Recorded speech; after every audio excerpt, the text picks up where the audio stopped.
Hello.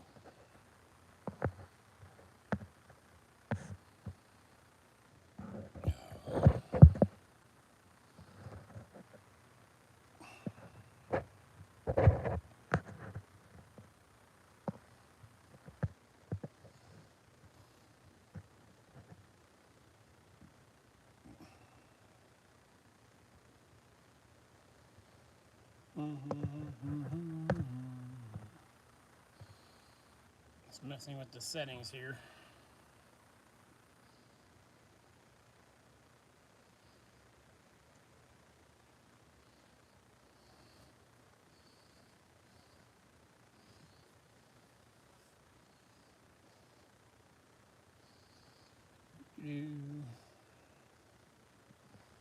See here.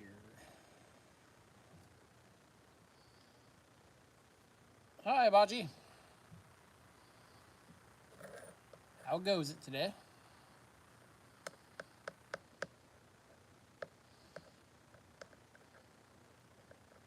It is hot in the shop.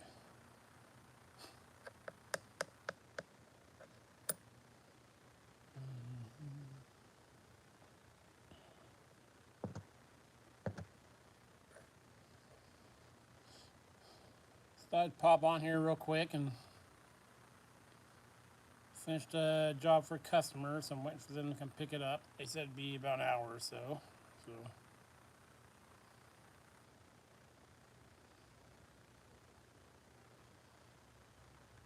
Oh.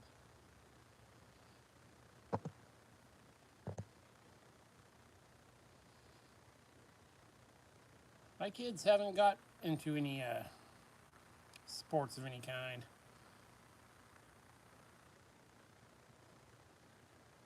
They always talk about it, but then once it comes time to sign up for it, nope.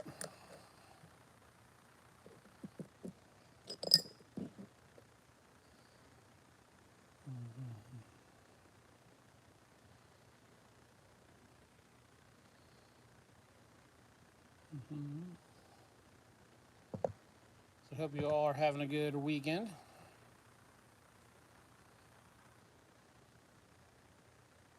It's been a busy week. I got more work to do tonight, mostly on the vertical mill.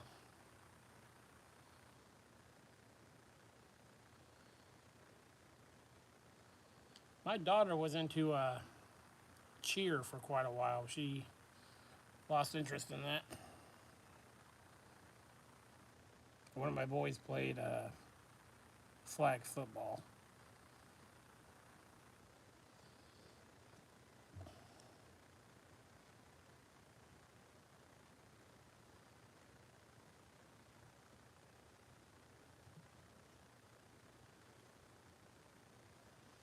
I need to get my big fan fixed. I did a bunch of cutting and welding, and it's about 105 degrees in the shop right now.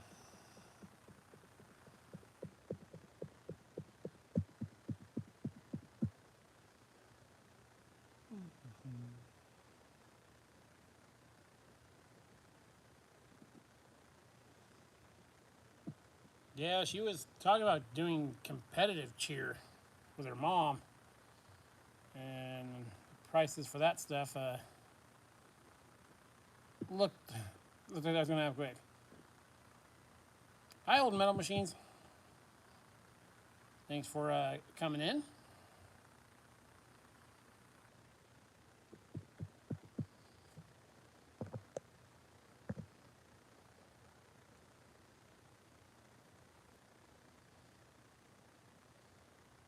Yeah, it's been in the high 100s, 107, 110 all week. Very dry here. But then, if you come in the shop, you do much welding and stuff like that. It just gets miserable. My little mini split thing doesn't even touch it.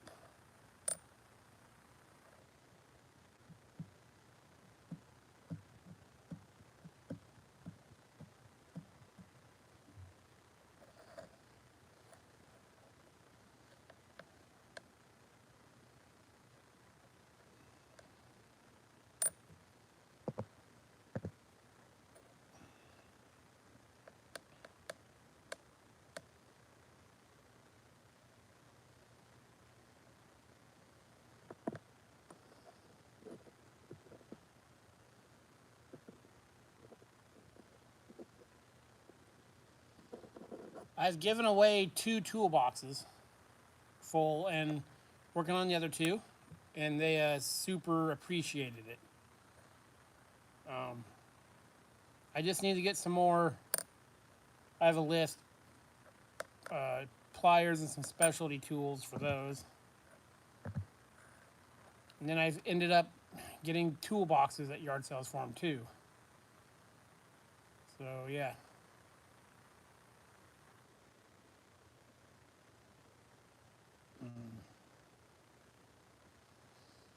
Yeah, that was probably 3 months ago I gave those away. Yes, they did, and they're very appreciative. I tried to have the stuff match as much as possible. So I gave away a good majority of my Snap-on and Mac and Matco stuff to them. Because to me, I have so many wrenches and sockets and stuff, it doesn't matter. All my other stuff's American made, so. But you know, you give a bunch of Snap-on, that kind of stuff, tools to people just starting out, and they get super excited. So I was more than welcome to give that stuff to them. Hey, Tom.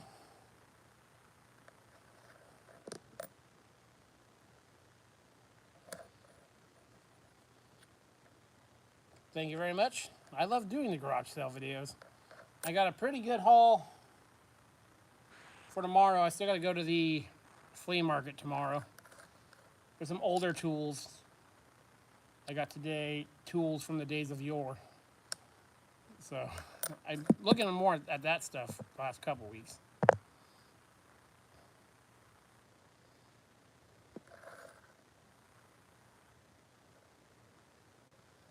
Then I got to go to the store and get some parts for the vertical milling machine I'm finishing. That should be done next week. If the belt comes in. Because I need a pretty short, pretty stout belt. So hopefully I'll be able to find that. I just, hey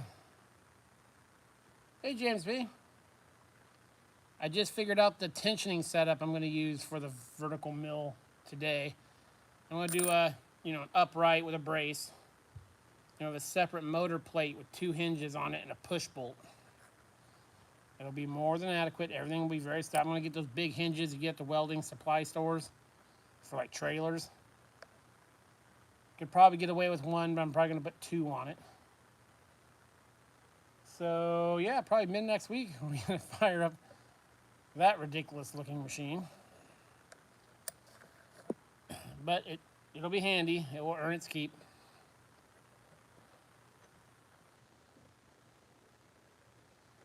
I've been really enjoying working on that vertical milling project. You know, it's ridiculous. Hey, Kentucky Trapper.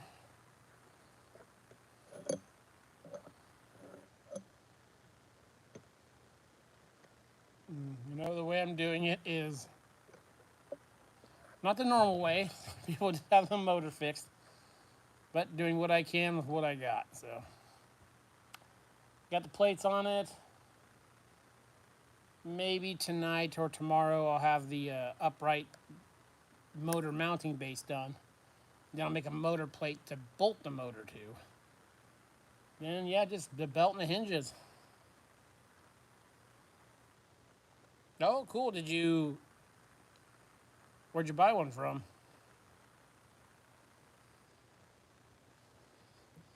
Yes, the Franken mills are cool. So now I'll have a vertical and a horizontal Franken mill. And I'll tell you what, when customers come to my shop, they love that horizontal one with the lathe headstock. There's just a lot of belts and handles and stuff to it. So this one won't be, I mean, it's going to look weird because there's going to be a belt going from a motor into another motor.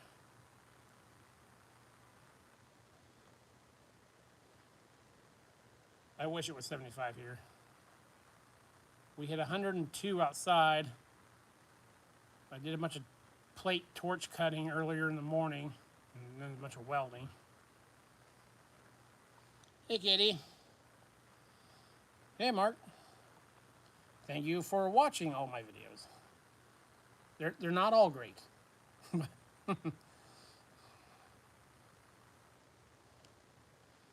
Then a customer wanted me to build a pump pad for it was a 50 horse, I think.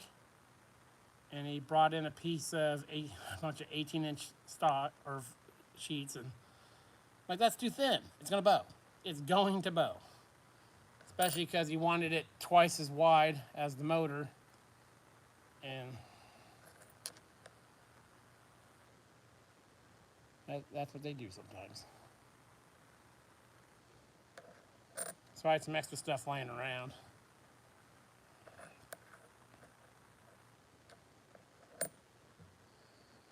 It is hot in the shop now.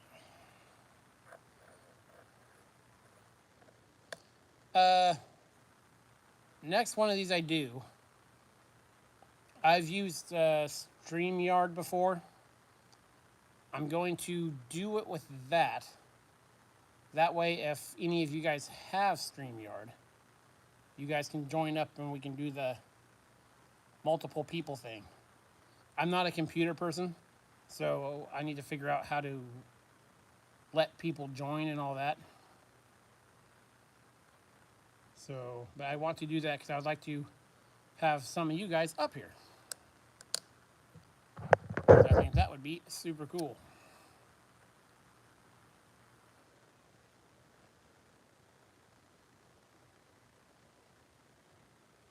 Yeah, it's 102 in my shop right now. I would run my big fan, but then you guys probably couldn't hear me.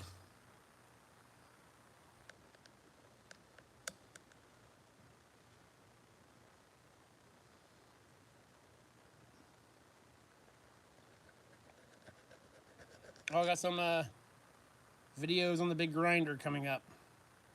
I wired it up today, temporarily. Excuse me. Kicked it on, let it run for 5 or so minutes. Getting ready to pull the guards off it.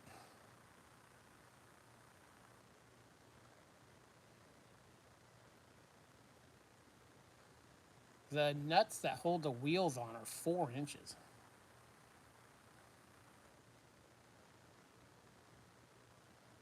So I want to make a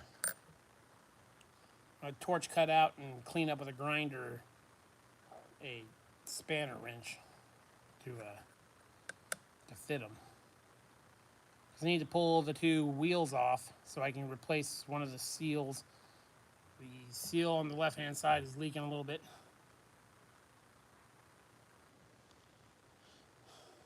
I'm always looking for bigger machines.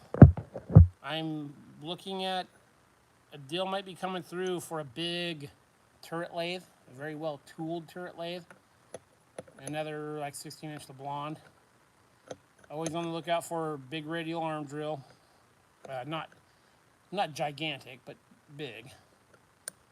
And a vertical turret lathe would be super handy because I do a lot of big pump impellers and stuff. And reface volute housings. So a boring mill would be cool, but they just never show up here. They never show up. And when they're at the scrapyard, there's one there now. There's a big Lucas, and a bunch of people message me. I did a short on it. They want me to get the tailstock off it, but I'm not going to go buy the tailstock. They would sell. I asked. They'll sell me just the tailstock. I'm not going to do it for just some random person. If someone, one of you regular viewers and stuff really wants one, I would see what I could do. They've moved it about 4 times, and every time they've moved it, it looks like they moved it via catapult. It was okay when it first got there, but now all the shafts are bent, the gearboxes are destroyed. So it's just sad. I don't remember the number of it, but I think I did a short of it. It still has the tailstock. Sell it to me for 20 cents a pound. So.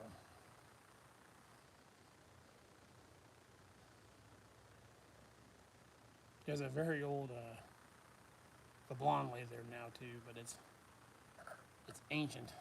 It's super war.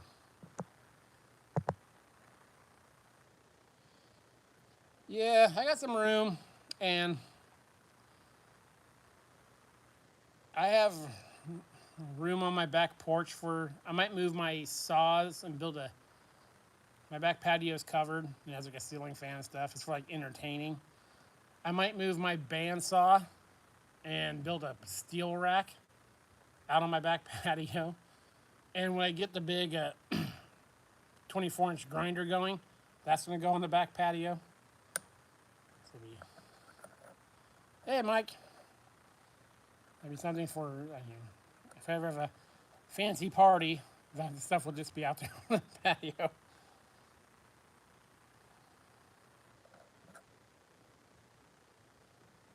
I might move, I'd like to move this guy out there, the big press. It takes up a lot of room.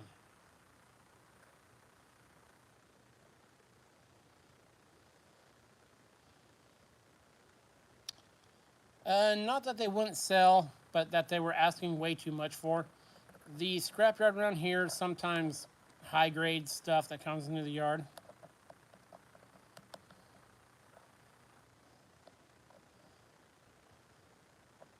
Yeah, that's the good part about not having a wife.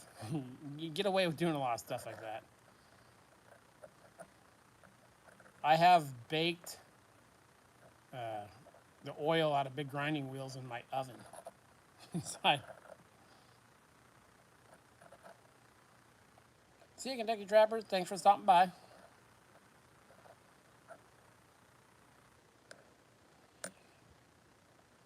If I could get the big press outside, that'd free up a lot of room. But I thought about pouring a pad in my backyard and moving it out there, a covered pad. My backyard's really small, so I get away with that.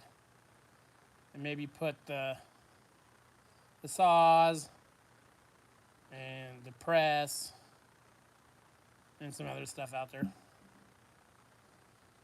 Or I'd like to build a cover off the front of my shop. I live in a residential area, pseudo-residential area. So I don't like to, I wasn't the first person here, in the neighborhood, so I don't like to have a lot of stuff out there like that. I am building I got permission and everything, got the codes and everything. I'm building a jib crane out in front of the shop. I could not build I have all the parts, all the I-beams and everything I have a 6-ton bridge crane, a really narrow one. It's only, probably 12 feet wide or 14 feet wide. I can't put it out there because it counts as a structure.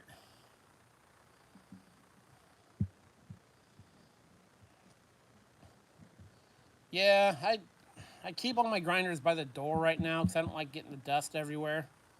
That's why the big 24-inch grinder is going on the back patio. It's not going to be in here because it has 4-inch down tubes off the wheel housing, and I'll do some videos of it. I'll lay some stuff on the floor, and you can see the air impact it has coming out of those tubes. So it's definitely, when I was running it in the shop, I put 2 5-gallon buckets, one on each side, with about an inch of water to catch. That caught a lot of the stuff. But it's too big of a grinder to come to the shop, so it's going to go outside. I'll just run a 3-phase outlet out there. I already have a 240-volt outlet out there.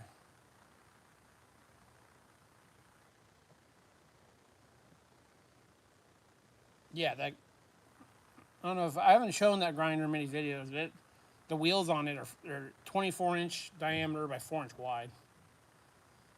It is massive. I got for $200. I didn't think it was that big when I bid on it.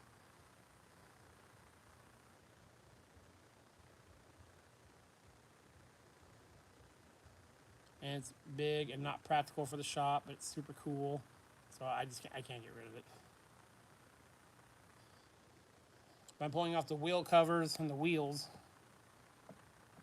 They're going to go to the sandblaster first, is all that stuff. I pull the wheels and fix the seals. I might do. I can lift the. It's bolted. It's on a pedestal. Well, it's on a base.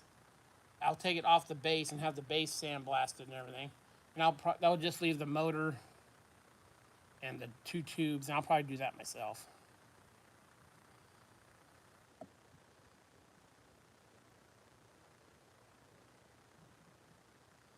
I do the whole thing myself. Well, I don't want to, but the guy only quoted me like $75 if I just drop it off and they work on it whenever they get some time.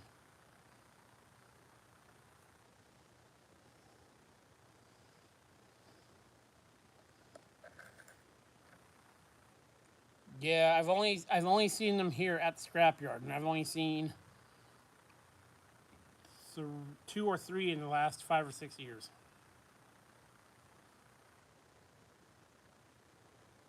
The west side of the state has some more often, but when they do, they're typically big, gigantic things that I can't reasonably move or fit in my shop.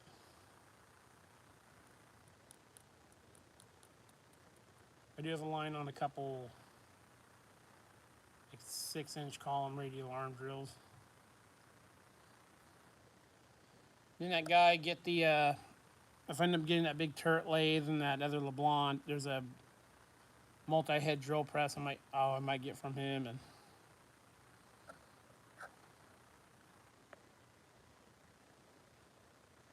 in a way, the Frankenstein vertical mill is going to be my crude replacement for a radial arm drill.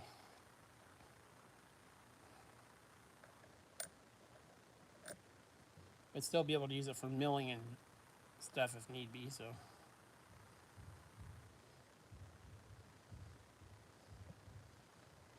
As far as the shop goes, I ordered the parts for that Miller feeder that goes on that big 3-phase Miller unit I got. So be tinkering on that the week after when the parts come in.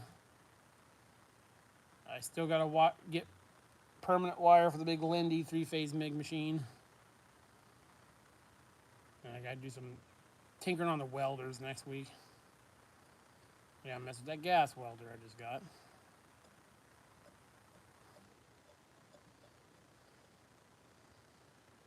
And my Norton surface grinder has picked up a hydraulic issue somewhere. I think it's just a leak.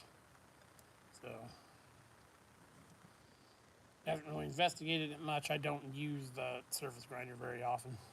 Not for the work I do.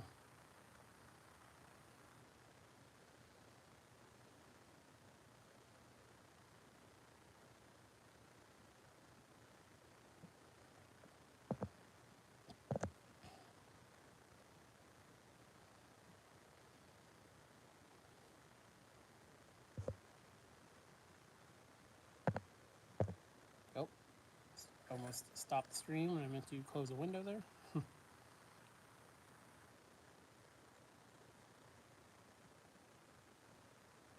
It's gonna be busy time.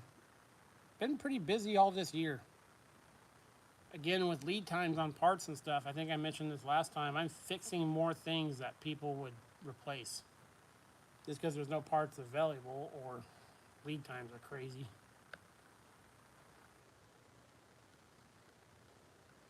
Plus, there's been more auctions in my area this year. So farmers are buying more stuff and converting it to fit their stuff.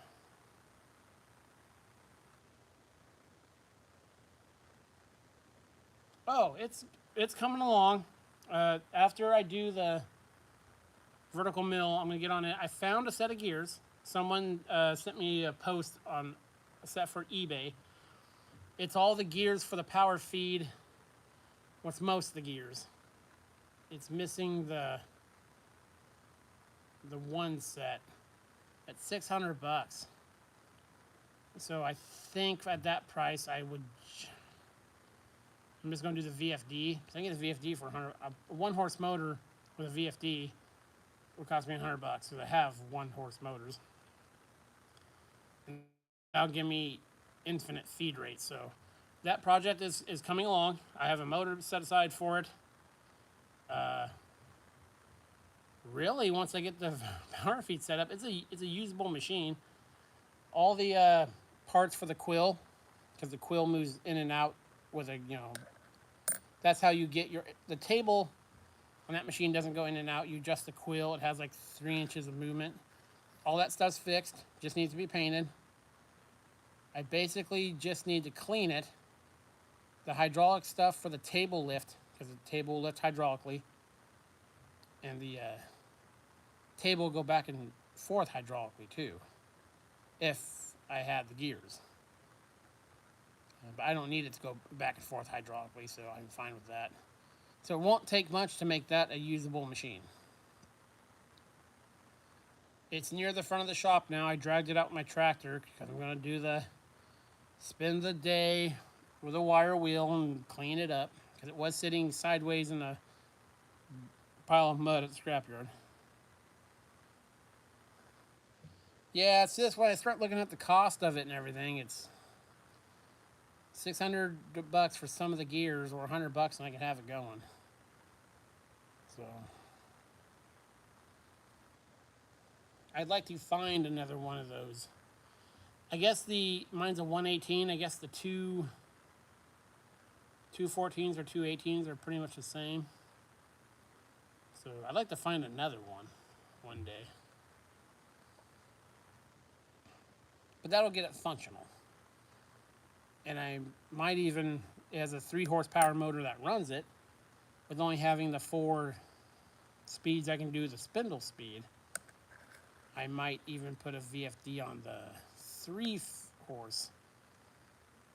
But I can work with the speeds I have.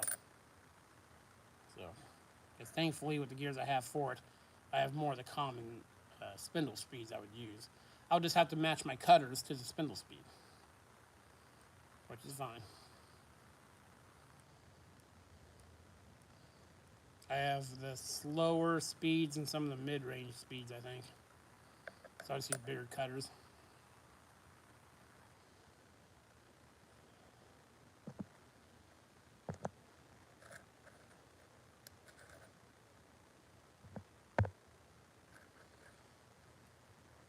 So yep, it's coming along. I'm trying to get pretty much any free time I have. I'm working on machines I have to get them usable. Which really, besides the vertical mill, which will be done probably next week, and that, everything's functional in the shop.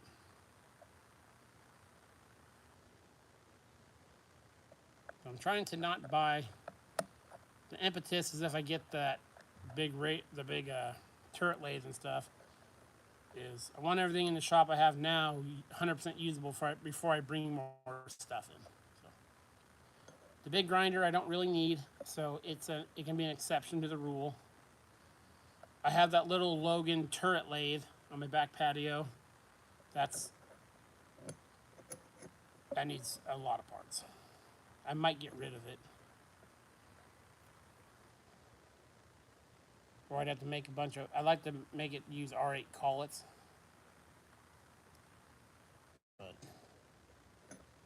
that's a machine that's going to take a lot of tinkering for how small it is, so I got to weigh the usefulness. The vertical milling machine, I'm putting the other motor on. I'll be able to use that, on good big projects. The little turret lathe, I could spend, a month of weekends getting it going, and then it'll still have a really specific use for parts that are really small. So I got to kind of balance, and you have to do this in your guys' shop too. I mean, you guys, especially like Tom and stuff, the machines you get are in much better condition and stuff than the ones I get here. So I always have to tinker on stuff I bring in here, it seems. So you have to weigh how much you're going to get out of a machine when you get it, and how much time you're going to put into it. Especially when your time is as tight as mine. It's like when I have my kids, I don't do anything in the shop. Hey, Doug. So, between that and my full-time day job, I don't want to spend a a month or 6 weeks working on that little Logan to crank out parts that are maxed out at 3/4 of an inch. The big turret lathe I might be getting it's just much larger. It can make much larger parts. So gotta balance everything, make everything work. So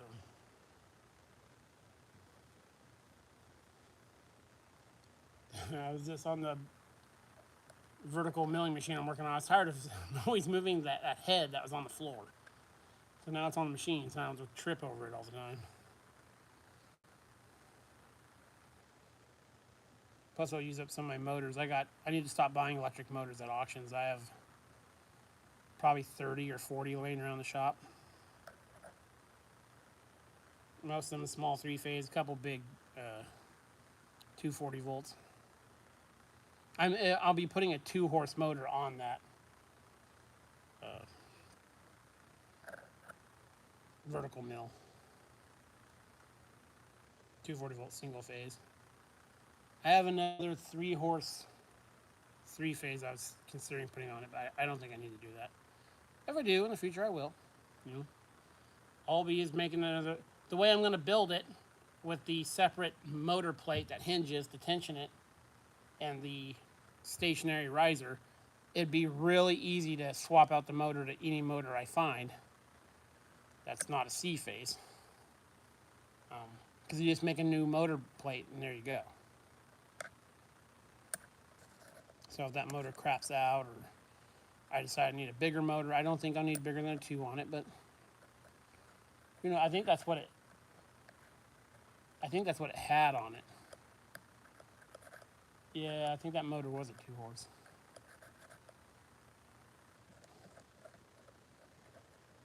Again, for the work I do, I don't do a lot of big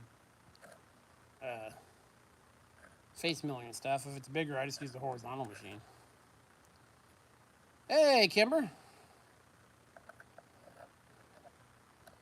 You guys make sure to check out Kimber's channel. And Tom's and Doug's. Machining-wise, they put out far better content than I do.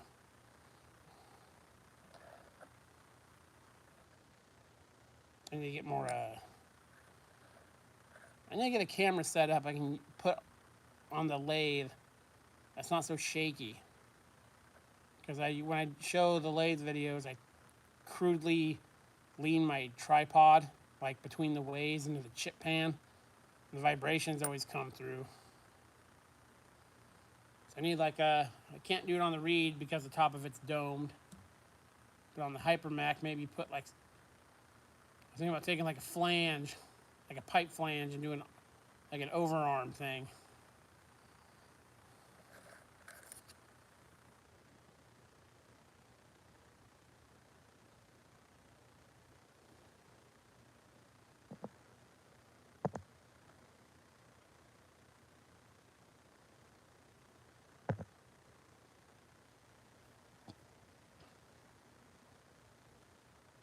So do any of you have any machines you're looking to bring into the shop anytime soon?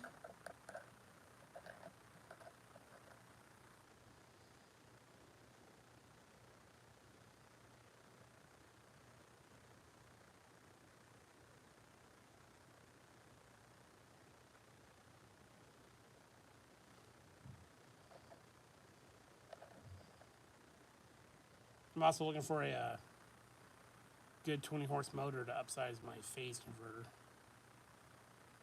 The 15 is doing well, but I'd like to have a 20.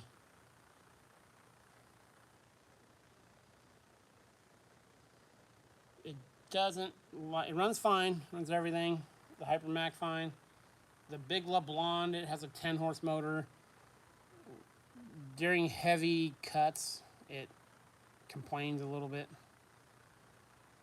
I've never popped a breaker or anything, but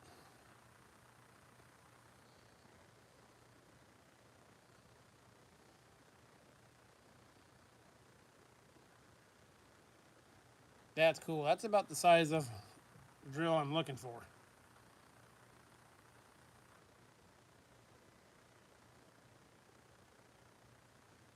That'd be perfect in my shop. I think I mentioned last time, I know there's a huge one I believe it's one size bigger than Brian's, and I can have it for free.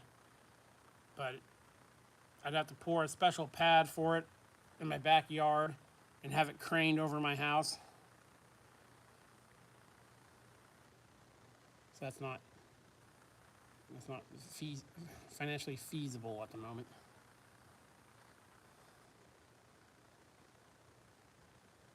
Very cool.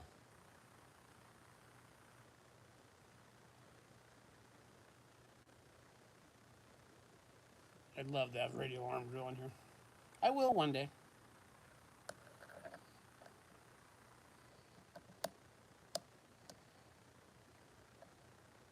I went and looked at a big 32-inch Camelback the other day, but it was rough. Yeah, the Camelbacks too. I got rid of mine. I'll probably bring another one in here, but it's got to be, I want one at least 24 inches. Yeah, probably 24. With the back geared power feeds, like my other one had. I never showed it much, but I used to bore. I had the boring setup for it. I did quite a bit of boring with it.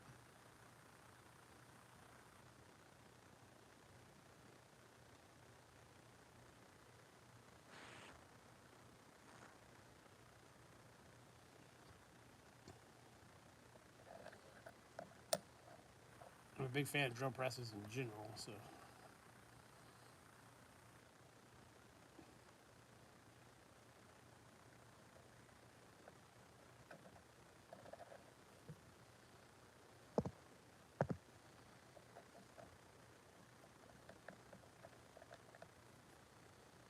I'm always on the lookout for more taper shaped drill bits. Especially now, more taper ones for the orange drill press. And just in general. I can get a bigger selection of bigger ones.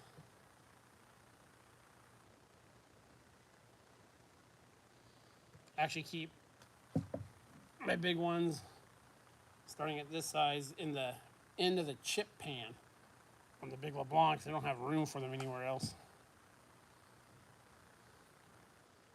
We got this very heavily magnetized one I need to. It's actually pretty sharp.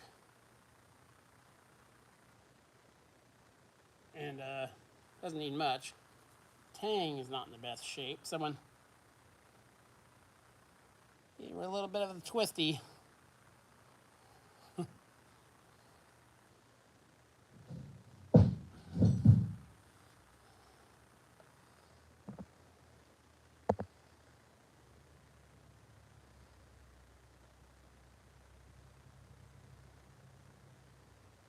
I see them occasionally in the scrapyard, yeah.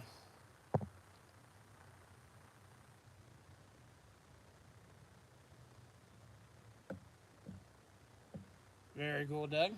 I need to get a. Well, I haven't needed a rotary table yet. If I get the few jobs I do, I just go to swing by my buddy's shop.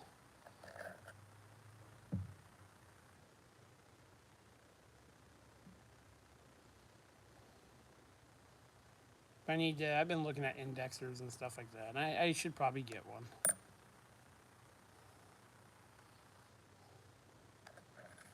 Again, most of the machining work I do is repair machining. I don't normally, I don't get a lot of, here's a blueprint, make this kind of stuff.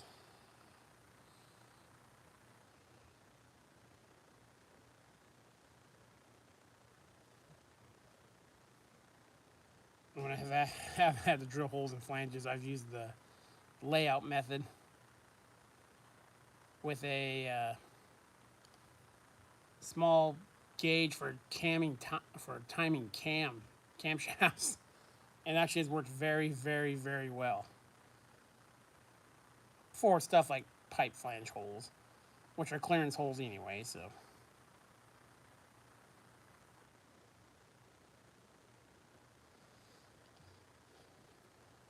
Again, I'll be on here for Or a little bit more, just waiting for, I'm waiting for a customer to come pick up a job I finished today. I liked chatting with you guys last week, so I'd do it again.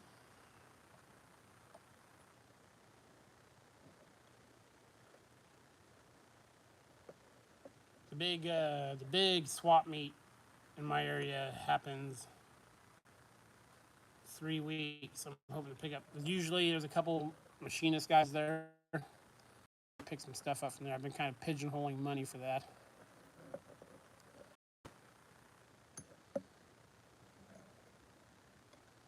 There was a guy there last year selling a whole bunch of. He had probably 80 static converters, which I'm not a fan of. There's a lot of machinist stuff there. I mean, a lot of it's the typical 1-inch micrometers and dial calipers and stuff like that.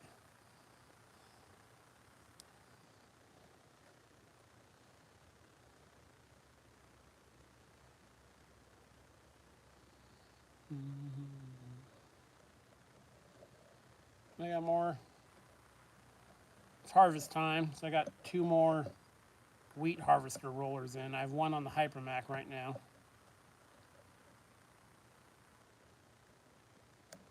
So, do a lot of roller work.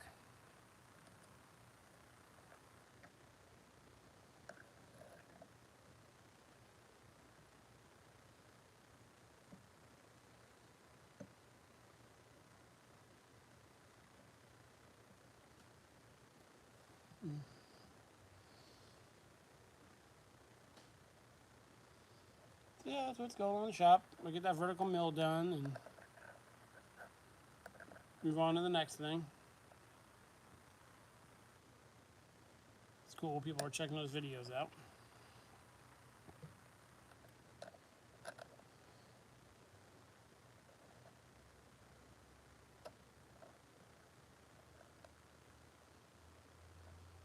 I love the Hypermac. I'm still waiting for the gearbox to come in, so I hand feed all the feeds.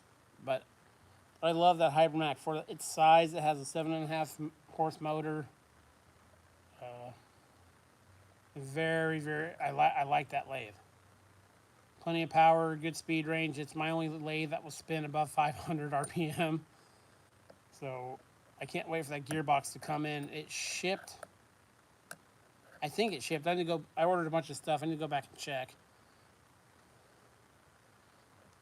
It's a 15-inch. It's a 1550. I think the actual swing is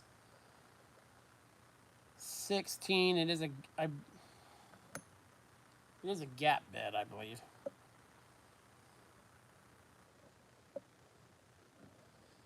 Okay, Bocce. Thanks for coming in. Yeah, I love that Hypermac lathe. I like my Reed. The lathes I have now are good solid machines. And I know them, and I know their little idiosyncrasies. I wish they all fed the same. You know, the Reed is,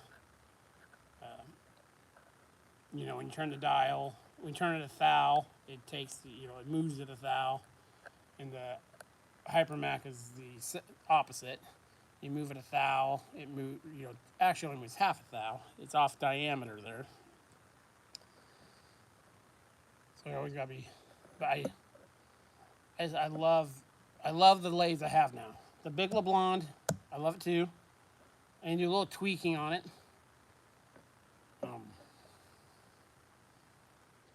Just some work on it. I'm gonna do a quick video this week on how to adjust the tailstocks off a little bit. I just haven't gotten around to doing it because I haven't needed to use the tailstock for anything. Of adjusting the tailstock in, they offset it by about 3 inches. Do some taper work, which is odd because it has a taper attachment on it. But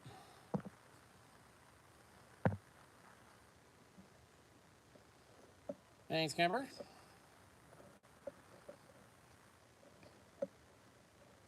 That sounds like a super cool garage sale. Hey, William.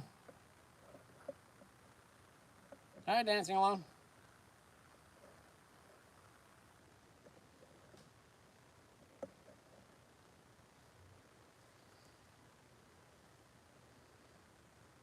And so yeah, the lathe I like, the horizontal, the milling machines I got, I really like them. You know, I've had machines in the past, like the old LeBlanc Regal lathe I had. I didn't like that lathe. I mean, cut fine and everything. I just didn't like. You know, when you have a machine and the handles are just right where you want them to be, it's just natural how you move everything, and you know everything's just adjust nice and easy. That LeBlanc was not like that. But,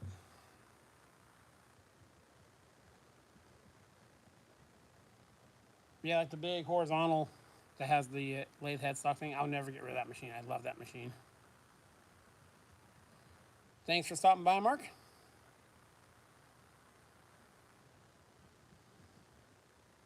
I like that Comet mill. I haven't shown much videos on it. I put the lead screw back in. I cleaned it and have done a few jobs on it, but I have it pulled out again because the guy I got it from has another power feed, like the one I was gonna put on it. So I got it tore apart again, so I could fit that to it.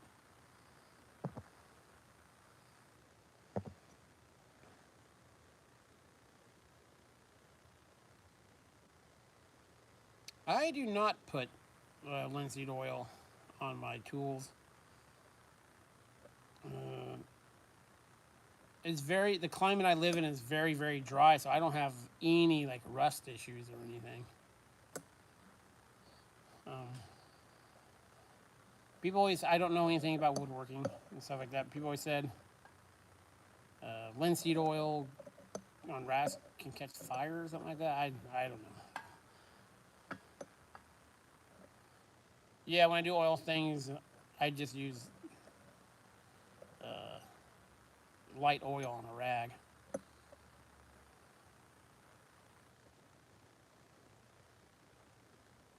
But again, it's so super dry here. I have no problems with rust issues whatsoever. Even when I do run the big evaporative cooler.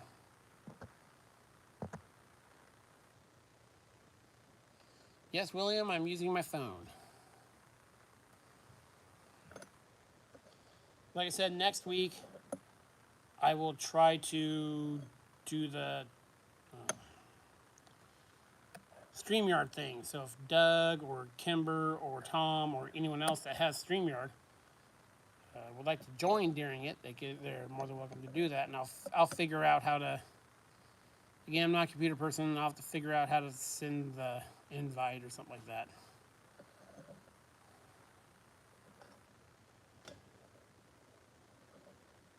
Yeah, computers are not my thing. So.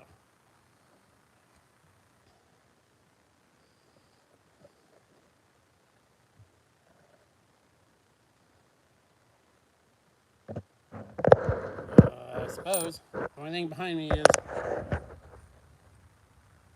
Oh, it says it's locked for some reason.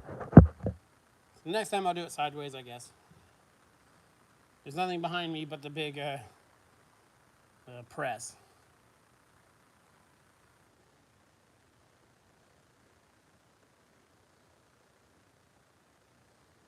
So yeah, I hope you guys are all staying busy in your shops.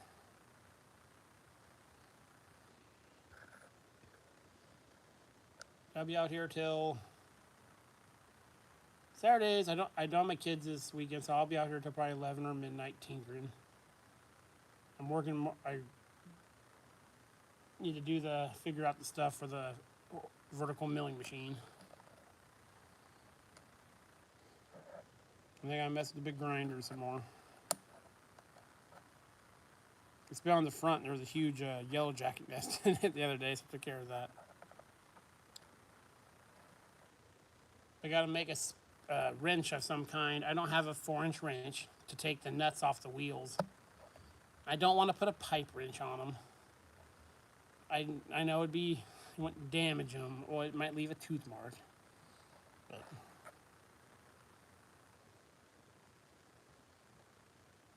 no, I haven't seen Cajun on yet.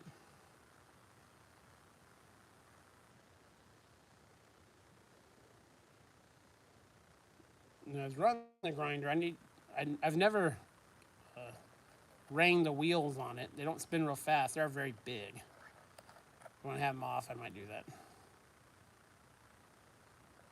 I haven't heard from Brandon much. He's busy with his, his shop setup. I text him every once in a while. He's one of the few people I message. I actually need to send I keep forgetting I need to send Doug a money order. Yeah, I just remembered that.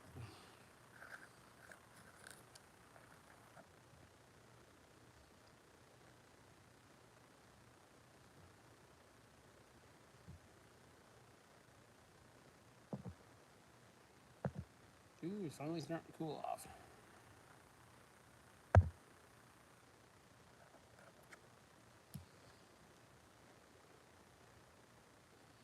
Also, probably next week we should hit 3,000 subs, so that is super cool. Been very, very surprised and excited by the sub growth of the last 6-7 months. I gain about 250, 260 a month, and that's plenty for me. That's super cool.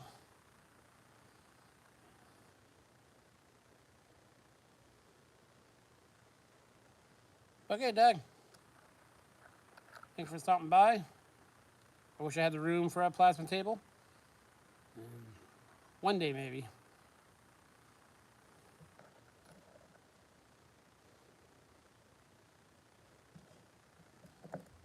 I'll step off camera for a second here.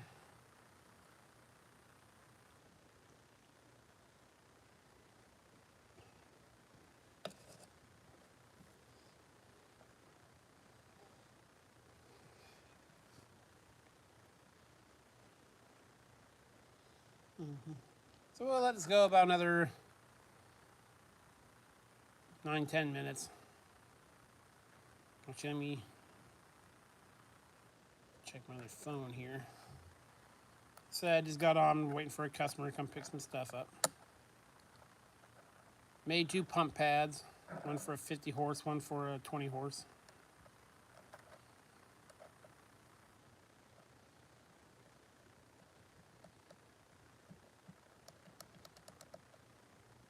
Which there's nothing to them. They're basically 2 uprights with a plate in between them.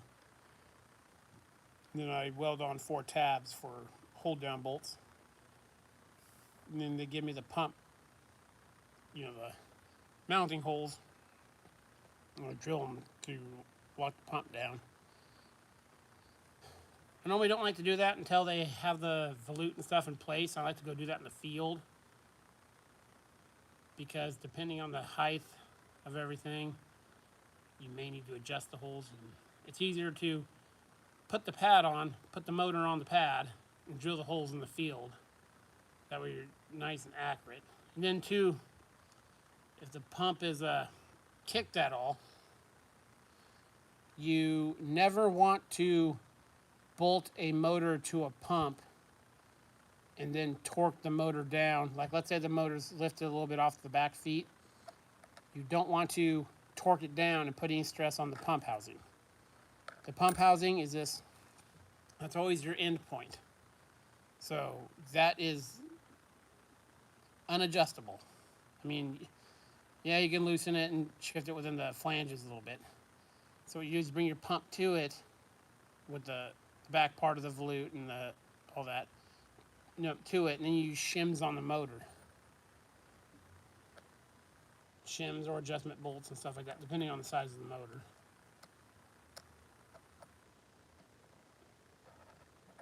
I'll do a bunch of videos this fall when I do a lot of my pump stuff on stuff like that.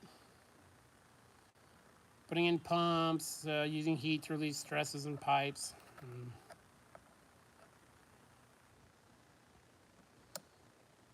Placing balance tubes. I haven't turned many impellers lately. That's more of a beginning of the year thing. I turn a lot of pump impellers, which is easy because they're all nominal sizes. You just take I take big bolts and make a adapter to bolt them to, and they come in as like a 10 or a 12, and you just turn it down to whatever the pump curve is, or how much. Usually they don't. I always ask for the pump curve information and all that stuff when they drop that stuff off. Sometimes they'll come in and say, take an inch off this, and they'll put it back in and try it, and they'll bring it back, and they take a half inch off it. I'm like, just bring me the pump curve and what your outgoing flows and stuff are going to be, and your head pressure and your incoming pressure, and we can just in one shot, look on the chart and see how big we need to make this. We don't need to do this trial and error thing every time. So it goes quick now because I have a bunch of arbors made for a lot of the Cornell and Pecos and stuff like that. So I dialed them in with the 4-jaw. Yeah, if you do a lot of pump work, learn your pump curves.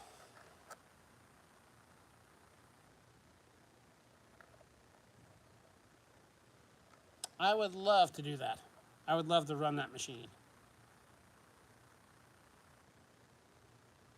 That way I can instantly regret selling it. No, I would love to run that machine.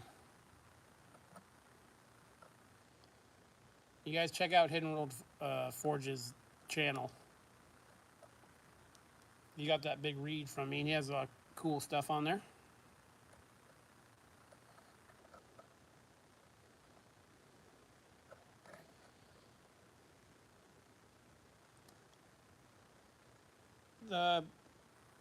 Hey Ken, the pump curve is, how to explain it simply.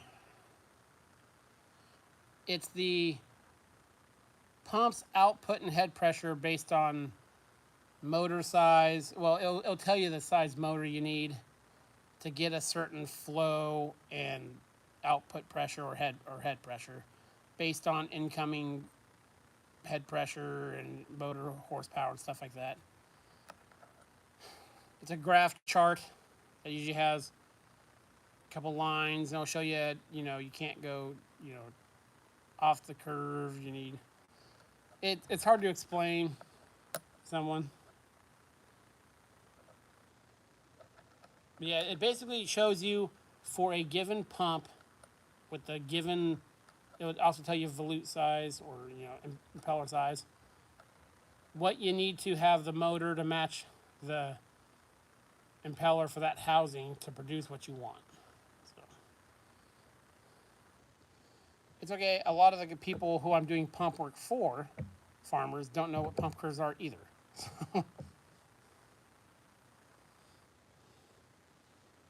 Yeah, and they come with not little like small little like 1-inch centrifugal pumps and stuff, but you buy bigger pumps like 4-inch and stuff.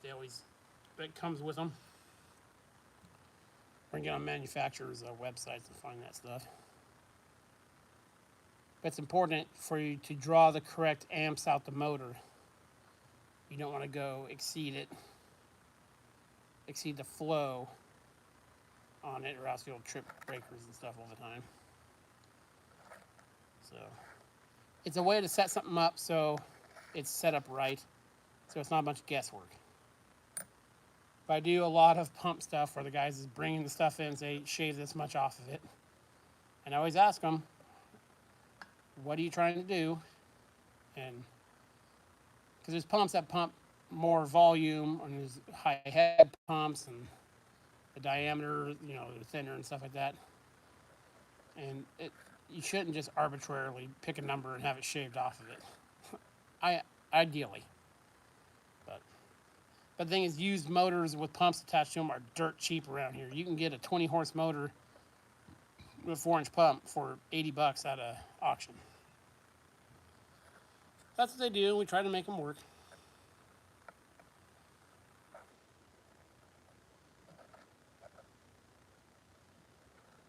So I do a lot of motor bearing replacements too.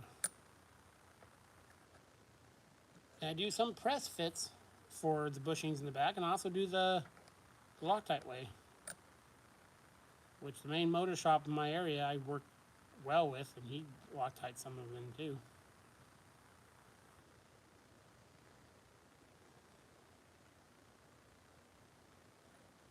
Oh, they're all water pumps. Brand wise are Cornells and Pecos around here. I've worked on big pumps, like big 200 horse uh, vertical shaft turbine pumps, and most of the other ones were centrifugal.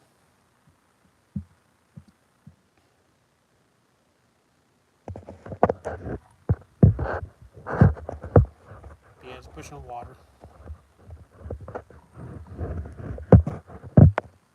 Sorry, move the camera there.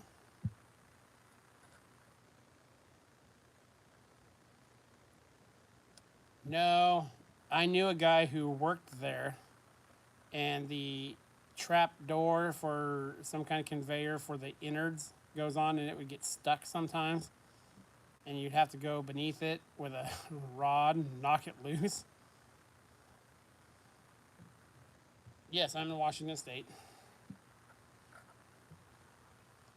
There aren't a lot of jobs at that place I would like to have.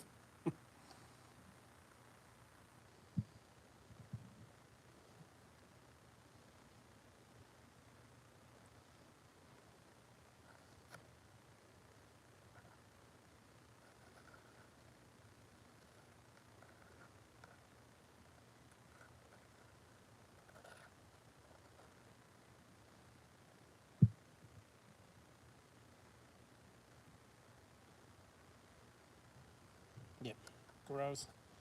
Gross stuff.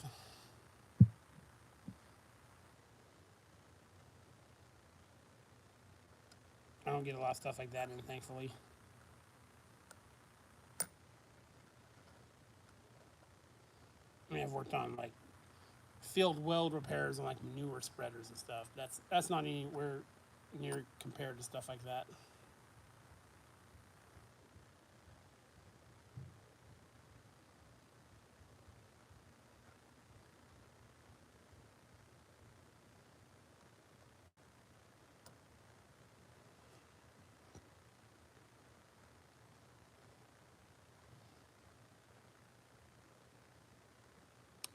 No, I do. No, I don't.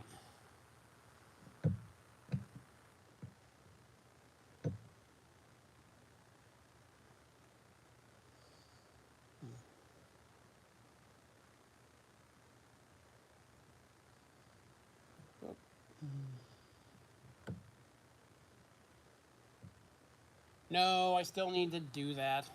That's one of my jobs. I still been using that undersized CXA from the Reed and the Hypermac. I need to do that this week. I'm trying to get the horizontal, the other vertical milling machine done. I'm focusing on that, trying not to get distracted. But I do need to get that. My phone's leaning against the tool post right now. I need to get that done. Because when I was, what was I doing the other day? I was taking some good cuts on, what was it? Oh, it was a check valve. And it's just the size of this machine, and when you're using that CXA tool post on it, it's spooky. I don't like to do it. So, yeah, so I'll get the D-sized one on there. I'll do that very soon.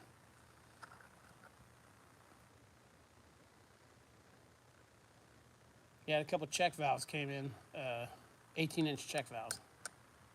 I refaced them.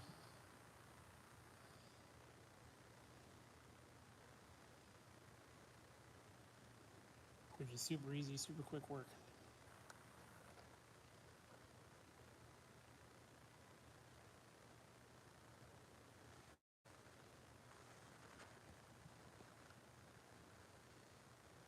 I just learned.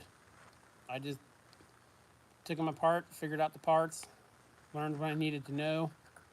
I'm in everything I've done, everything I do, I'm self-taught. Like rebuilding hydraulic cylinders and stuff, all self-taught. You just do the research you need to do. listen to the people that know how to do it. Don't go in with a you heard it only done this way, only done that way. Listen to everyone, and I've succeeded greatly doing that.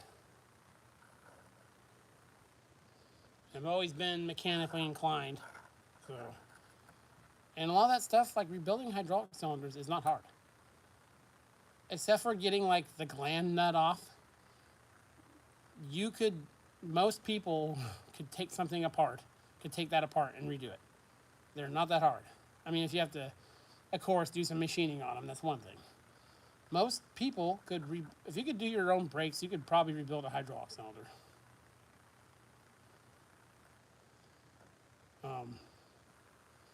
And a lot of pump work. It's just measuring stuff, and there's a little bit more to pump work if you're setting up a system for someone. Putting new bearings and stuff in electric motors is easy, you know. Take the 4 bolts out, the motor splits in half, get the bearings out, put new ones in.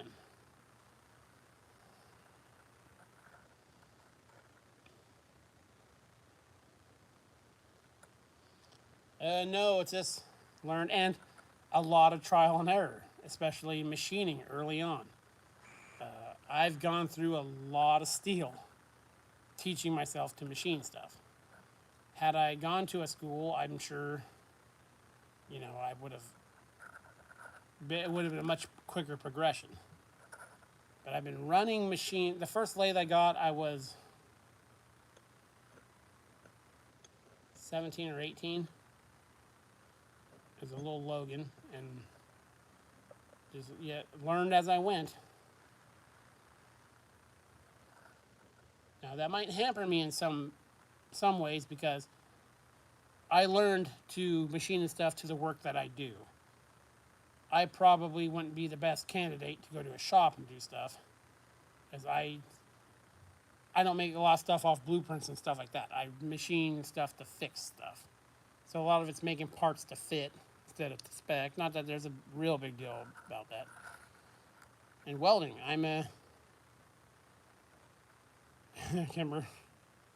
Kimber has come a very, very long way watching his channels. Very impressed. Very, very impressive. He messes around with stuff that I don't do, like 4-start threads and stuff like that. I've never messed with stuff like that. I haven't had to. Yeah, he is willing to attempt and tackle anything. You guys make sure you check out his channel. Even welding, all self-taught. And I've done a lot of welding, mostly stick welding and stuff. Just now, maybe starting getting into TIG. I do a lot of field repair, so you stick weld everything out in the field. So it's been a progression, and I've put far more hours into my learning experience than a classroom would have provided. Hey, Rail. And I've learned how to do things and how not to do things the hard way a few times, but that's how I learned. But if you can take something apart and kind of remember. Hey, Max. I'm sure you all know Max Grant, but he's one of my top few machinist channels on YouTube. Very cool channel. Very underviewed, very undersubscribed channel for the quality of videos he puts out and the stuff he shows on his channel. Infinitely better than my machinist content. Infinitely.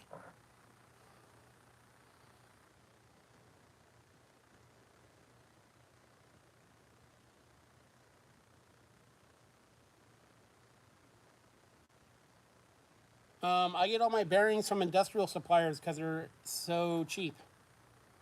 There's very close to me, there's a lot of belt suppliers, everything. If you can get the number, like especially for mower parts, don't order a bearing from Briggs and Stratton or all that, get the number off it and get the, you know, the industrial number, because they're not using proprietary stuff for the most part. You get the sizes off it, and bearings are cheap with, you know, the normal sizes you would come across compared to ordering them from a, you know, mower parts supplier. So find yourself a industrial supplier that'll do walk-in. It's not wholesale only. And like my belt supplier, I love my belt supplier. Industrial belts are cheap. Compared, and all that stuff is cheap when you get it from big suppliers. You know, all the belts I got for the 4 big belts I got for the horizontal mill was like $60. And had them in stock. And you can, for a little bit more, you can get true matched belts. That's where the belts that are the same size are, those sizes are kind of nominal, but you can pay a little bit more and get a set of what they call matched belts. And they sell them in pairs of twos and fours, I think, but they're measured and matched with a set of the pretty much exact same size. Of course, belts stretch, so there's a little bit of leeway there.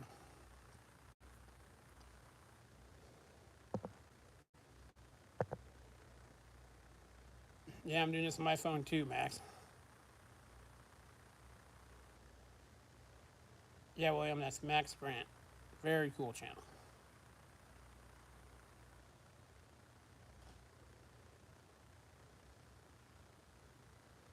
It is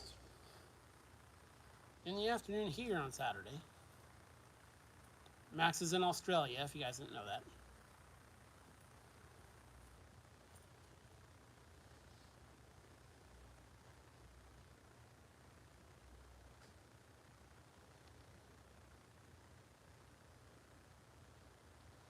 Nominal means something says it's 12 inches. That doesn't mean it's 12.000 inches. It means it's sized 12 inch. It's like, you know, when you say pipe sizes, you don't say 3.125 or whatever. You say 3-inch pipe. It's all, that's the nominal size of it. Is the easiest way to explain that.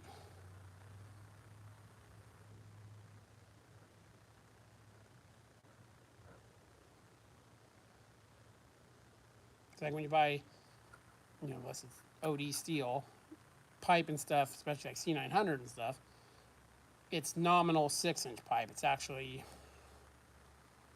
I forget, like 6.4, it's almost like 6.5 inches. But we use the nominal size 6-inch for anything within a range that'll work within that range. So like a 24-inch belt is really close to 24 inches. But it's not a precision measurement. It gets in the ballpark, and then everyone knows what you're talking about too.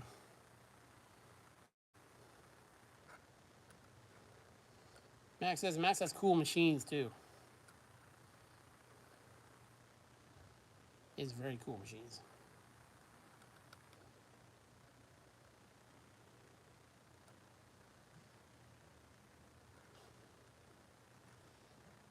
So yeah, we get that vertical Franken mill finished up next week, or yeah, probably mid next week it'll be done. You know, so some videos putting it through its paces.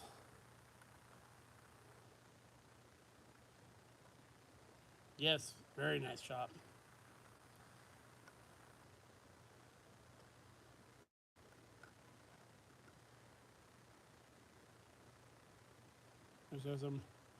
I'm surprised when I do videos like the Lathe headstock powered milling machine and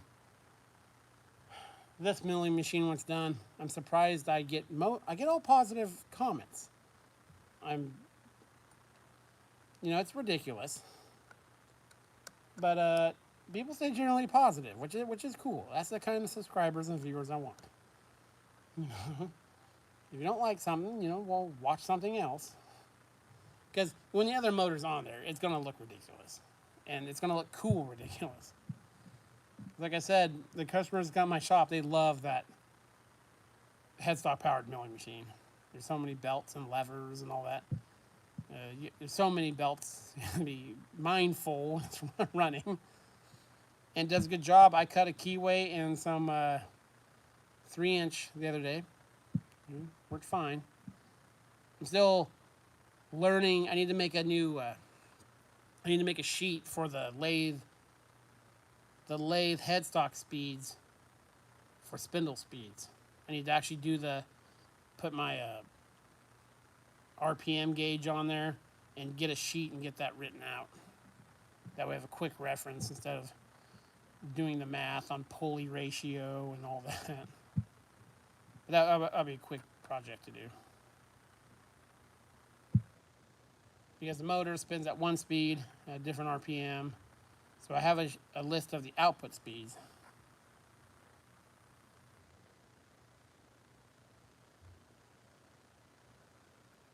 Yeah, I make do, and I think I do a good job with the conversions I do with the machines I have. Doing what I can with what I got is what I tell people a lot. It's a skill more people should explore. Because I need the machine to be usable. I just cleaned up and reorganized the shop. Everything has to kind of earn its keep now. Because I kind of streamline things. So I need to get, especially, the big reason I'm messing with it is if I get that big turret lathe and that other LeBlanc that comes with it, that big multi-head drill press, it's going to get tight in here again. So machines have to be working. And it's nice when you buy old beat machines like me to have backups for those machines. So not only will it be a good drill press, but it will also be a fully functioning milling machine as well.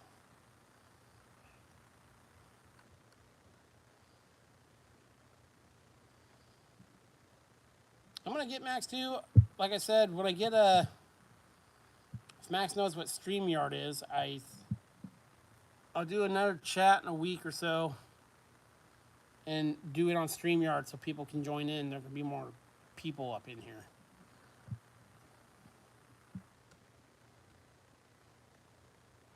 Thank you very much. I enjoy doing them. I really do. Like as soon as I dug into that vertical mill, now it's like I can't wait to get out here and start thinking and planning and tinkering on it.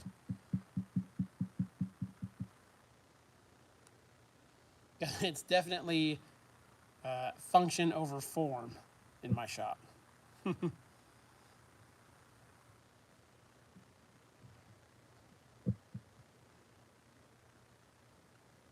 I got another idea for a line boring machine, a portable line boring machine that I'm going to probably do soon.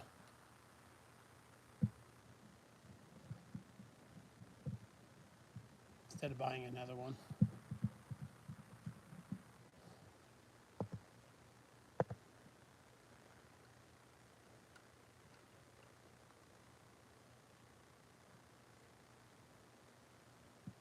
Yeah, I need to check out more channels. I used to watch a lot more Machinist channels. I stopped watching some. I watch the big ones. I watch are Max, Brian Block. Still, I catch up depending on what Keith Rucker's doing. His videos are great, and he's a really nice guy. It's just when you loathe restoring machines like I do, watching someone else do it isn't super bad. I love his channels. Precision Machine Shed, when he was putting out videos, I always watch his videos.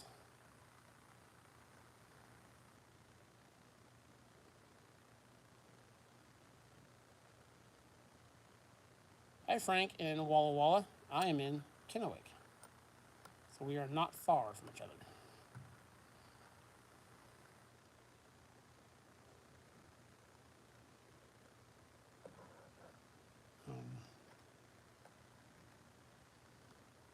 Yeah, I used to watch A-Bomb79. I don't watch his videos anymore. And Mr. Pete, of course. And Kimber, and Max, and Doug, and Tom. I watch a lot of the smaller guys now. Because it's comparable work to what, size of stuff I work on. And I watch cutting edge technologies too. Yeah, his channel is very underviewed and undersubbed for the stuff he works on. He should easily be above A-Bomb.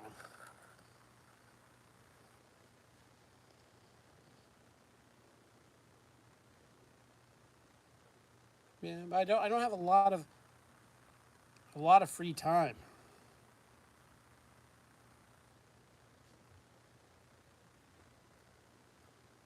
Yeah, that's the thing with the small guys too, is they're working on the stuff that I work on.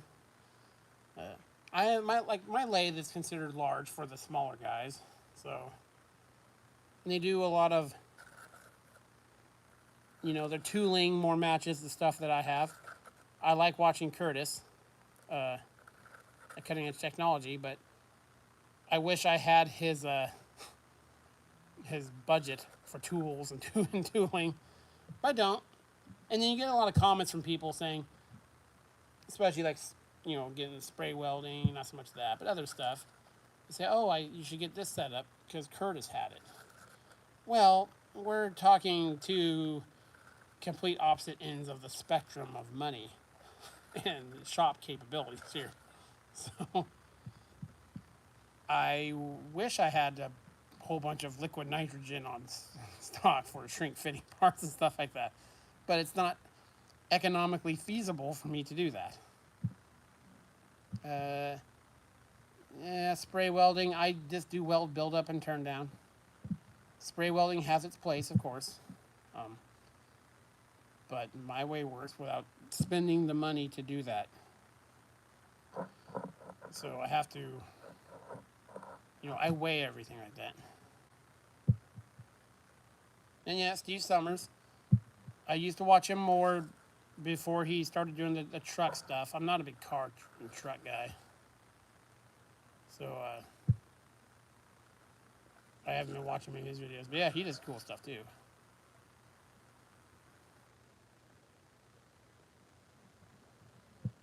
The free time I have is when I have my kids. Because when I have my kids, my whole focus is them. So I'm not in the shop hardly at all when I have my kids. So the rest of the time I work probably on average 14 hours a day. Actually, YouTube takes up very little of my time because I don't edit my videos. So all I have to do is film what I'm doing, and I always put out the videos. The videos I put out are always done the day I filmed them, like an hour after I'm done.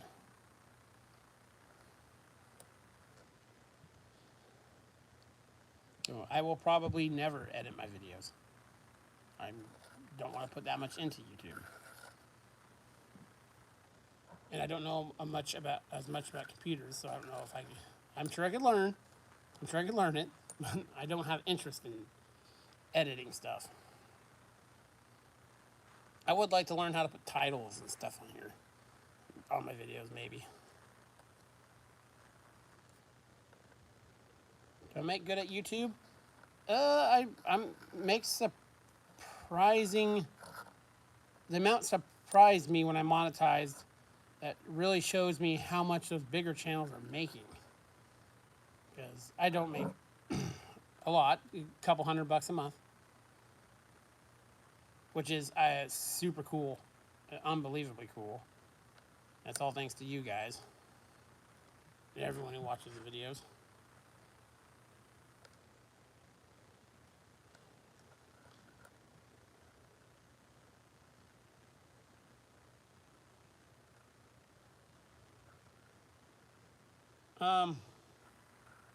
I do some shorts. I don't watch shorts. Well, I do sometimes, and I don't know YouTube, you know, analytic stuff like that. Uh, when I do watch shorts, I almost never look who it's from. If the video catches my interest, I've never subbed to anyone from just watching a short. And I might do some, maybe on like showing a highlight video of what I'm going to do. Oh. Yeah, most of my videos are less than 15 minutes, except for my yard sale videos. I could keep the camera going while I make 50 passes on the lathe, but that's repetitive stuff.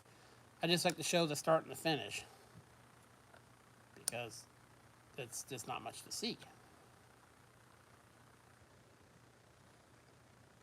And yeah, so I catch the bulk of what I'm doing.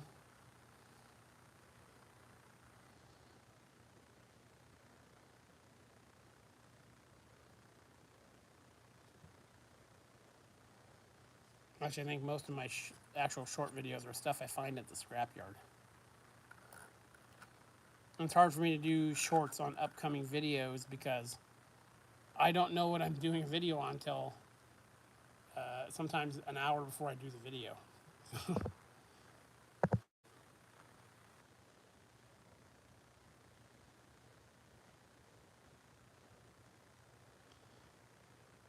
Yeah, I don't edit anything out.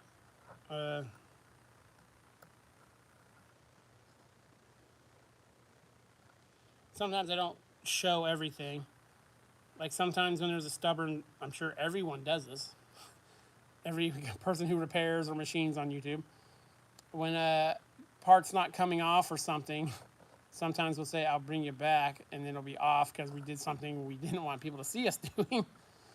You know, hammering a wedge or something or stuff like that. So some parts of this won't show. But yeah, try to get the bulk. So it kind of flows. You see where we're starting and go from there.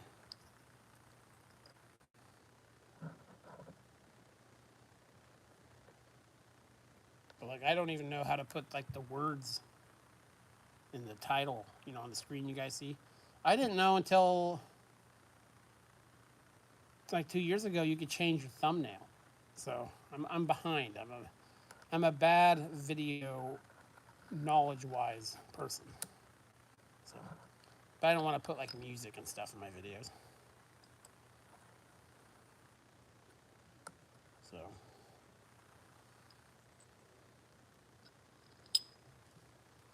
I know I need to address my lighting situation in some of them.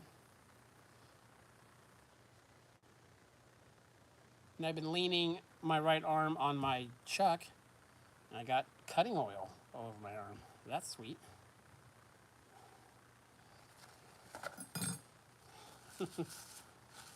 You guys are sitting on the big old blonde right now.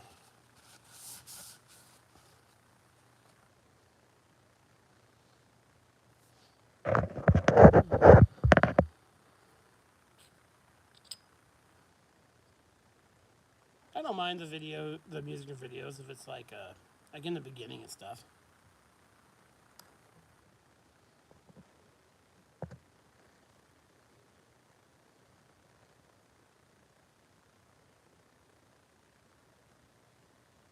And yeah, Kimber, you know, I can see why those bigger channels only put out a video a week and stuff because they're editing.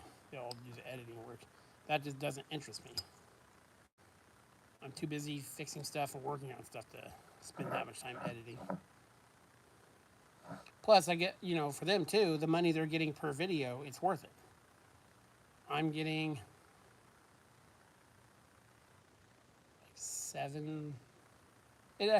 It's weird because some of my old videos still get a lot of views. Some of my more recent videos, I get like $4 for them. So I'm not going to film it, but you know.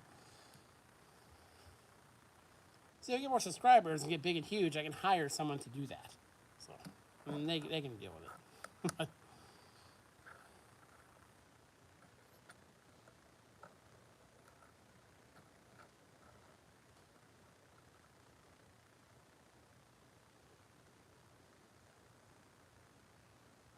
Hey, Tony.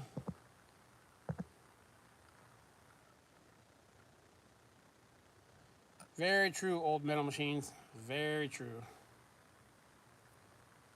That's why I stopped watching certain channels. Not that I don't like. It's not that I don't like the creators or the YouTubers themselves. It's just their channels have changed since they got bigger, and it's like, okay.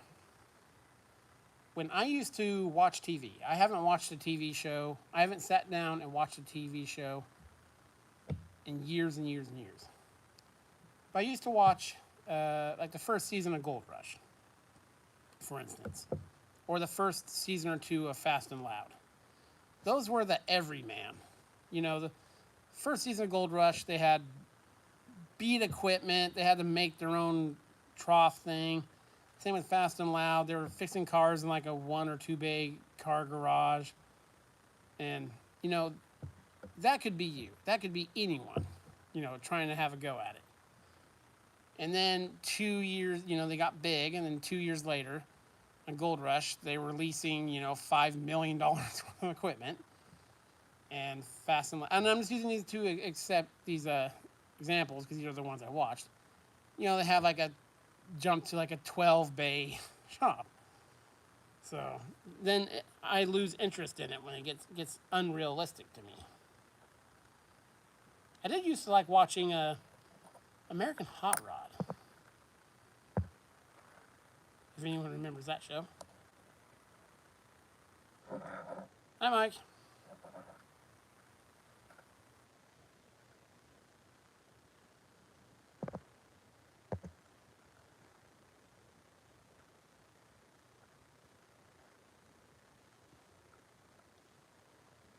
Yeah, and I like cutting edge engineering too, because for the stuff he works on, he usually finishes it in one video.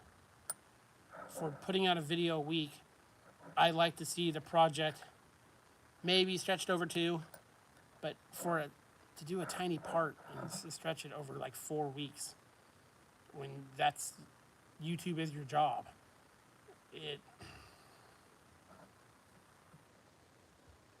it's milking it. That's what it is.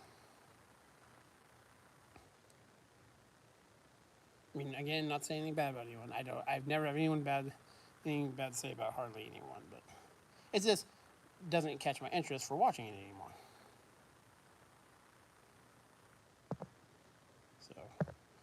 So stop watching. I don't leave negative comments. I've never left a negative comment on anyone's video. I don't get why people leave negative comments. I mean, I can see constructive ones. If I don't like something, I just don't watch it again. I don't feel the need to let that person know that I despised it so much I had to leave a comment on it. I don't, that doesn't help anyone in any way, so.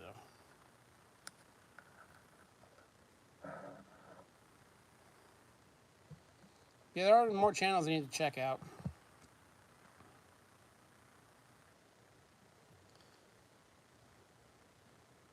From Old Iron Machine Works. I don't think I'm subscribed to him. I will check him out. Subscribe to Old Iron Lover. Yep, very true. And I like watching those vintage machinist like training videos, like turning 2 diameters and stuff like that. I really like those old training videos. Like the one on the vertical turret lathe and the turning Acme. Because I cut my Acme threads the way that video shows. That's the way I learned, is you use an undersized cutter to bulk it out, and then you use the finish cutter. I don't cut a lot of Acme threads to, you know, be fair with that. But that's the way I read about it, so that's the way I did it, and that's the way I taught myself.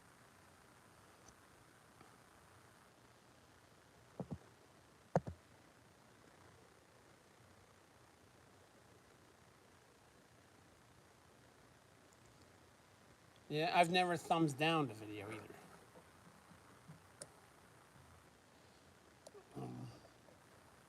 don't even think YouTube shows that anymore.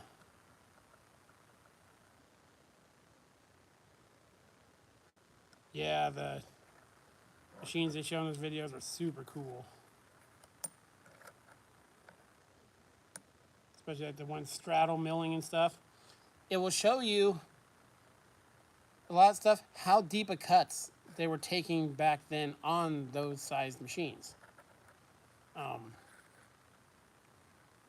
You know, you see a lot of people today, I don't typically show it, but you know, taking some of these bigger machines, taking 30, 40 thousandths cut. And no, back then those training videos, it was all about efficiency. You know, take the least cuts possible. And they take some good heavy cuts on those machines.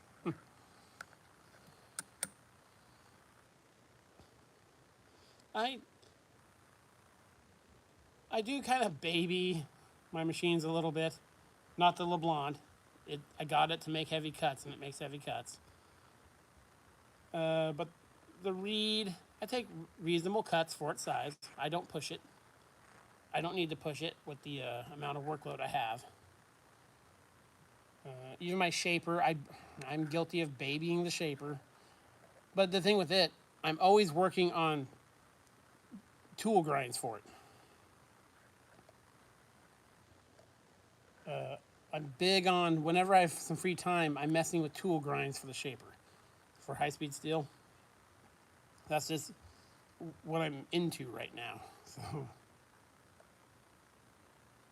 I've even done some experiments with some carbide tooling, insert tooling on the shaper. But I need to make some tool posts for it. I want to make an indexable cutting head for cutting internal splines. I do need to do more videos on the shaper. I do every job that comes in here I can do on the shaper. I use the shaper. But normally it's not stuff. This time of year, it's not a lot of stuff like that. In the beginning of the year, I cut a lot of internal keyways. That's mostly what I do with it.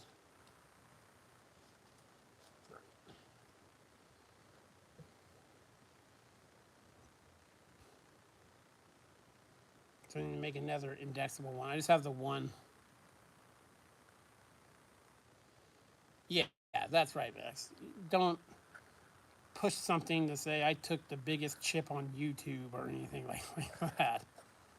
I don't flog my machines for the sake of, you know, entertainment. They're my machines. I take care of them. I bought a lathe at an auction and taught myself how to machine in my late teens, and just took off from it from there. I used to work on a lot of mowers for people. And I made a lot of parts for them, deck spindles, stuff like that. So just by that, trial and error.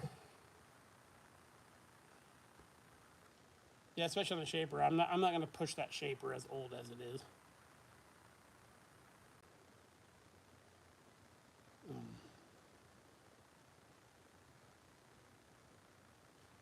But the Big LeBlanc will take a good cut, especially once I upsize my phase converter. Because the Big LeBlanc has a 10 horse and I have a 15 horsepower converter.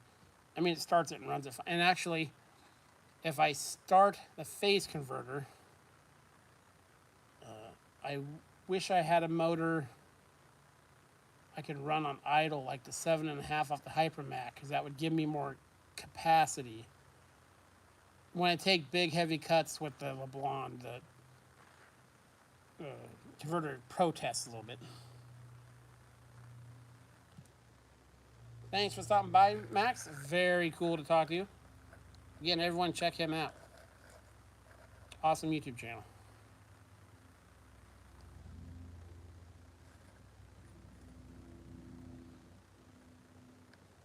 I'd like to just get true three-phase power in here, but that's quite a bit of money.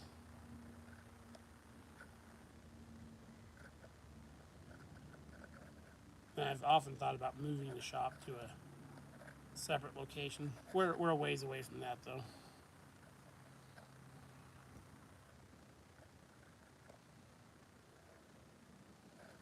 So guys, we'll be on here for about another 5 or so minutes.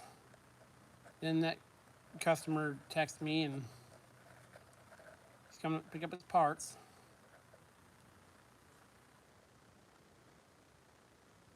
And then I'm going to barbecue and come up with some dimensions.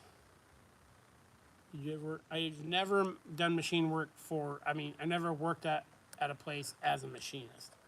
I have made parts for companies.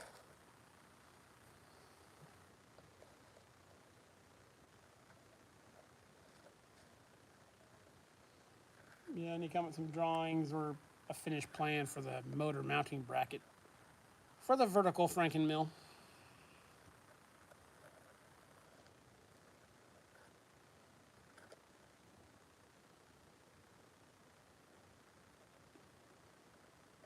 I have an idea in my head, but I shouldn't go through my steel. I need to go to the steel yard and replenish my stock I keep on hand.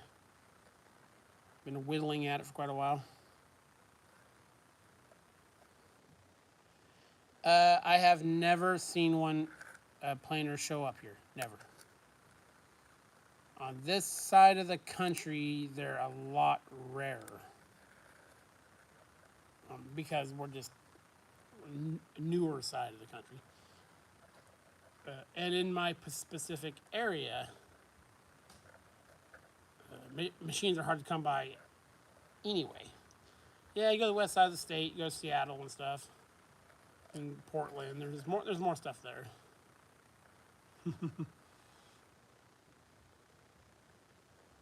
But like around me, there's hardly any machines.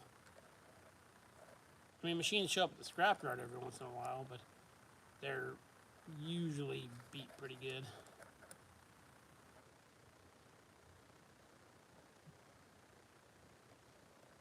But I would like to have a planer.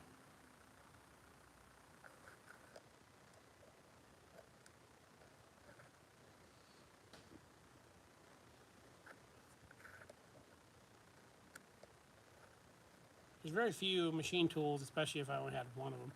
I've been looking for a key seater machine too. Because don't take a lot of room. Like vertical slotting machines and stuff, they never show up here. Boring mills don't ever show up. There's one at the scrapyard, but so.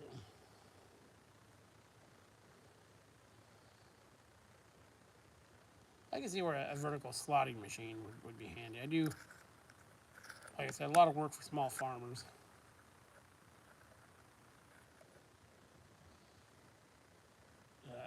I'd love to have a vertical turret lathe.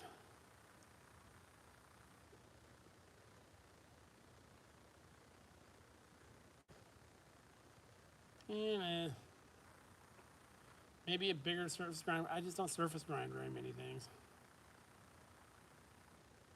I'd like a mid-sized, bigger pedestal grinder. Because I go from 8-inch to 24-inch. I'd like to have like a 10 or a 12.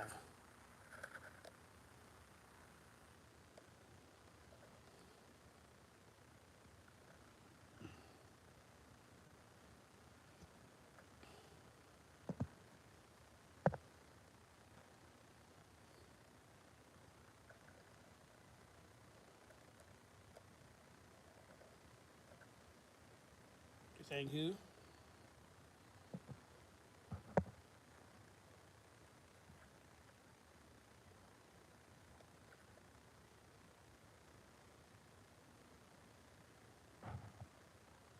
I've never got into season C programs or even just the layout programs like that. Again, I'm not a computer person. To show you that, my current desktop computer in the house has Windows XP on it. So that's how old it is. When I turn it on, I have to take the cover off and put a house fan blowing on it because none of the fans inside of it work anymore. Yeah.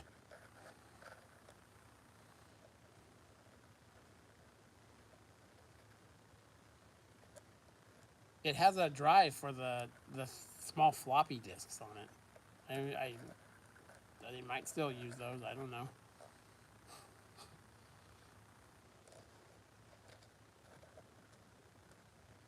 I play Minesweeper on it. That's mostly what I do on it. Is play Solitaire and Minesweeper. I watch everything on my phone.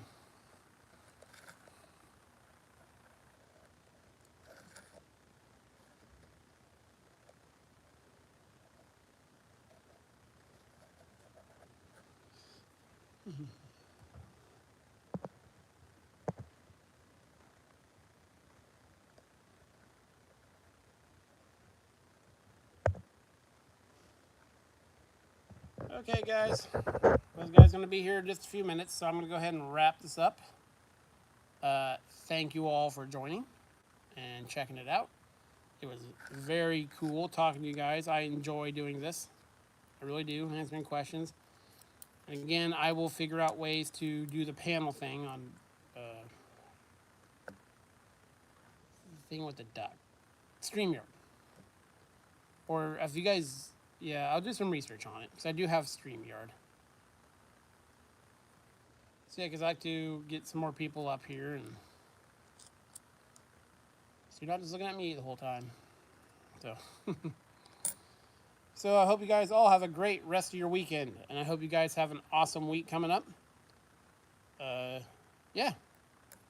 Thank you very much for watching, and more videos on the way. See you guys later.